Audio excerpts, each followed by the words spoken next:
अस्सलाम वालेकुम नाज़रीन, मैं हूं आसिम खान और आप देख रहे हैं BBN चैनल। आइए देखते हैं आज की टॉप 10 न्यूज़। ईरान ने अमेरिका के साथ जंग खत्म करने के लिए 14 पॉइंट प्लान पेश किया है, जिसमें सैंक्शंस हटाने, ब्लॉकेट खत्म करने और स्ट्रेट ऑफ हॉर्मुज़ खोलने जैसे अहम पॉइंट्स शामिल हैं।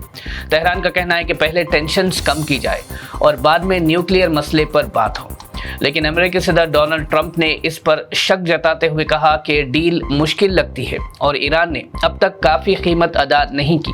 उन्होंने वार्निंग दी कि ज़रूरत पड़ी तो मिलिट्री एक्शन दोबारा हो सकता है। इस सूरत हाल में एक तरफ डिप्लोमेसी की कोशिश जारी है, जबकि दूसरी तरफ जंग के इम्कानात भी बरकरार हैं। अमेरिका ने शिपिंग कंपनीज को सख्त वार्निंग दी है कि अगर वो ईरान को स्ट्रेट ऑफ हॉर्मुज़ से गुजरने के लिए किसी भी किस्म की पेमेंट करते हैं तो उन पर सीधे सैंक्शंस लग सकते हैं। यूएस ट्रेजरी ने वाज़ेह किया है कि ये पेमेंट कैश, डिजिटल करेंसी या किसी और तरीके से हो, सब कानून की खिलाफ वर्जी मानी जाएगी। अमेरिका का कहना है कि ऐसी पेमेंट्स ईरान की माली मदद के बराबर है, जो उसकी पॉलिसी और रीजनल एक्टिविटीज़ को मजबूत कर सकती है। इसीलिए शिपिंग फर्म्स को हिदायत दी गई है कि वो ऐसी किसी भी डील से दूर रहे, वरना उन्हें शदीद इकोनॉमिक पाबंदियों का सामना करना पड़ सकता है। चाइना ने अमेरिका के ईरान ऑयल से मुतालिक सैंक्शंस को सीधा रद्द कर दिया है और कहा है कि वो इन पाबंदियों पर अमल नहीं करेगा। बीजिंग के कॉमर्स मिनिस्ट्री ने वाज़ेह किया कि अमेरिका ने 5 चाइनीज़ रिफाइनरीज पर जो सैंक्शंस लगाए हैं वो इंटरनेशनल लॉ की खुली खिलाफ वर्जी है और चाइना उन्हें ना तस्लीम करेगा ना इम्प्लीमेंट करेगा। इसके साथ ही चाइना ने पहली मर्तबा एक ब्लॉकिंग ऑर्डर जारी किया है, जिसके ज़रिए चाइनीज़ कंपनीज को हिदायत दी गई है कि वो यूएस सैंक्शंस को फॉलो ना करें। UN secretary general Antonio Guterres ने वर्ल्ड प्रेस फ्रीडम के मौके पर कहा कि truth tellers must be safe. उन्होंने कहा कि ग्लोबल प्रेस फ्रीडम इंडेक्स 25 सालों की सबसे कम सतह पर आ गया है और दुनिया के ज़्यादातर मुल्कों में मीडिया की आज़ादी तेज़ी से कम हो रही है। उन्होंने कहा कि जब जर्नलिज्म को दबाया जाता है तो सच तक रसाई कमज़ोर हो जाती है और इससे जमहूरियत, इंसानी हुकूक और अमन सब मुतासिर होते हैं। यूएन चीफ ने इंटरनेशनल कम्युनिटी से अपील की कि जर्नलिस्ट की हिफाजत के लिए मजबूत कानूनी निज़ाम बनाया जाए। कांग्रेस प्रेसिडेंट मल्लिकार्जुन खड़गे ने वर्ल्ड प्रेस फ्रीडम डे के मौके पर सख्त तनकीद करते हुए कहा कि भारत में प्रेस फ्रीडम मौजूदा हुकूमत के दौरान शदीद तौर पर मुतासिर हो चुकी है। उन्होंने इल्ज़ाम लगाया कि जर्नलिस्ट पर दबाव, गिरफ्तारियों और धमकियों के वाक़यात बढ़ रहे हैं और जो मीडिया हुकूमत से सवाल करता है उसे निशाना बनाया जाता है। रिपोर्टर्स विदाउट बॉर्डर्स की रिपोर्ट के मुताबिक भारत 180 मुल्कों में 157 नंबर पर है, जो पिछले साल से भी नीचे है, जिसे सीरियस सिचुएशन के तौर पर देखा जा रहा है। मल्लिकार्जुन खड़गे का कहना था कि आज़ाद सहाफ़त जमहूरियत की बुनियाद होती है, लेकिन इस वक्त मीडिया का एक हिस्सा सिर्फ हुकूमत की आवाज़ बनकर रह गया है, जबकि तनकीदी आवाज़ों को दबाया जा रहा है। इलेक्शन कमीशन ऑफ इंडिया ने सख्त एक्शन लेते हुए कहा कि वेस्ट बंगाल के फाल्टा असेंबली कॉन्स्टिट्यूंसी में हुए वोटिंग प्रोसेस में शदीद खिलाफ वर्जियाँ और जमहूरी निज़ाम को नुकसान पहुंचाने की कोशिश हुई, जिसकी वजह से पूरी कॉन्स्टिट्यूंसी के तमाम 285 पोलिंग स्टेशंस पर दोबारा वोटिंग कराने का फैसला लिया गया है।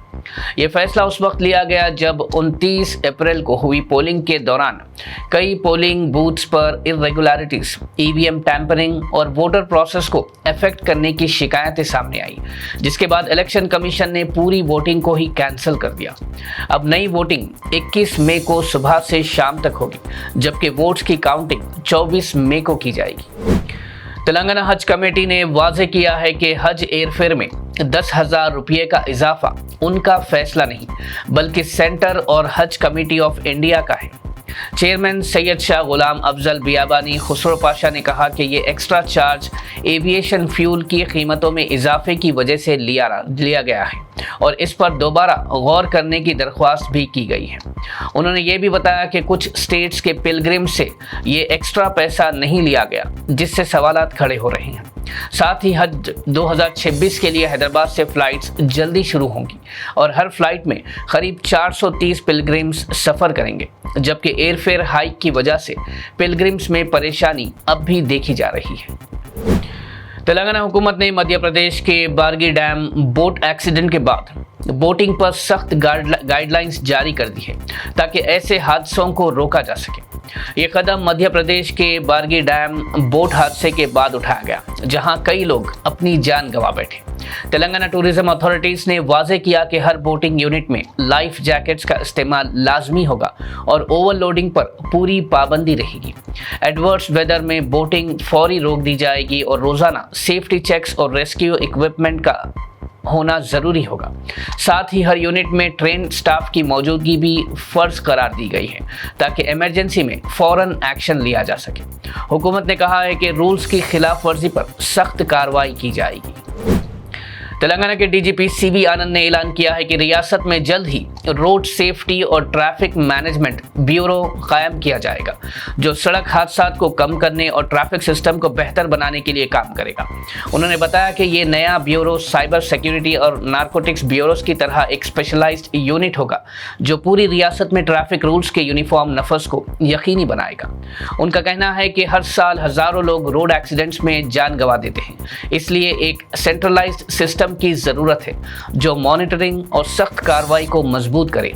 इस निजाम में मॉडर्न टेक्नोलॉजी और एआई का भी इस्तेमाल किया जाएगा ताकि ट्रैफिक मैनेजमेंट ज्यादा मुअस्सर हो सके।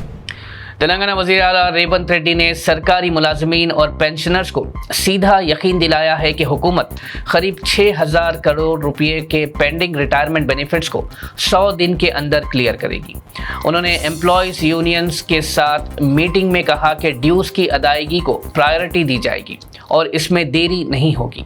साथ ही पे रिवीजन कमीशन को जल्दी रिपोर्ट देने की हिदायत दी गई है ताकि सैलरी रिवीजन पर फैसला लिया जा सके। वज़ीर आला ने यह भी अनाउंस किया कि एम्प्लॉयज़ को हेल्थ कार्ड्स जून के शुरू तक दिए जाएंगे और हर 2 महीने रेगुलर मीटिंग्स के जरिए मुलाजिमीन के मसाइल हल किए जाएंगे। नाज़रीन, ये थी आज की टॉप 10 न्यूज़। देखते रहिए BBN चैनल। मुझे दीजिए इजाज़त। अल्लाह हाफ़िज़।